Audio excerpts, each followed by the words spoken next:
കേരളത്തിന്റെ വികസന സാധ്യതകൾ പൂർണ്ണമായും പ്രയോജനപ്പെടുത്തണമെന്ന് പ്രധാനമന്ത്രി മൻമോഹൻ സിംഗ് കൊച്ചിയിൽ എമർജിംഗ് കേരള നിക്ഷേപക സംഗമം ഉദ്ഘാടനം ചെയ്യുകയായിരുന്നു പ്രധാനമന്ത്രി.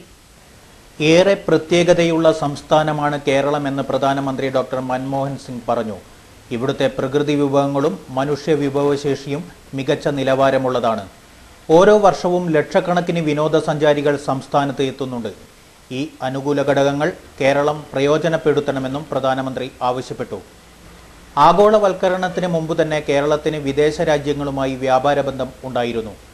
20 ലക്ഷത്തിലേറെ മലയാളികൾ വിദേശ രാജ്യങ്ങളിൽ ജോലി ചെയ്യുന്നുണ്ട്. ഇവർ സംസ്ഥാനത്ത് നടത്തുന്ന നിക്ഷേപം അടിസ്ഥാന സൗകര്യ വികസനത്തിനും തൊഴിലവസരം സൃഷ്ടിക്കുന്നതിനും ഉപയോഗിക്കണം. കൂടുതൽ നിക്ഷേപം ആകർഷിക്കുന്നതിലും തൊഴിലവസരം സൃഷ്ടിക്കുന്നതിലും നിക്ഷേപ സംഗമം സഹായകരമാകുമെന്നും അദ്ദേഹം പ്രത്യാശ പ്രകടിപ്പിച്ചു. കൊച്ചി മെട്രോ റെയിൽ പദ്ധതി പൂർത്തിയാക്കുന്നതോടെ സംസ്ഥാനത്തിന്റെ വാണിജ്യ തലസ്ഥാനത്തിന്റെ മുഖച്ഛായ മാറും. വല്ലാർപാടം കണ്ടെയ്നർ ടെർമിനൽ കടൽ വഴിയുള്ള ചരക്ക് ഗതാഗതത്തിന്റെ പ്രധാന കേന്ദ്രമായി മാറും. ടെർമിനലിന്റെ പ്രവർത്തനത്തിന് നേരിട്ട തടസ്സം നീക്കാൻ കേന്ദ്ര സർക്കാർ നടപടി സ്വീകരിച്ചിട്ടുണ്ട്. കേരളത്തിന് IIT അനുവദിക്കുന്ന കാര്യം കേന്ദ്ര സർക്കാരിന്റെ പരിഗണനയിലാണെന്നും പ്രധാനമന്ത്രി കൂട്ടിച്ചേർത്തു.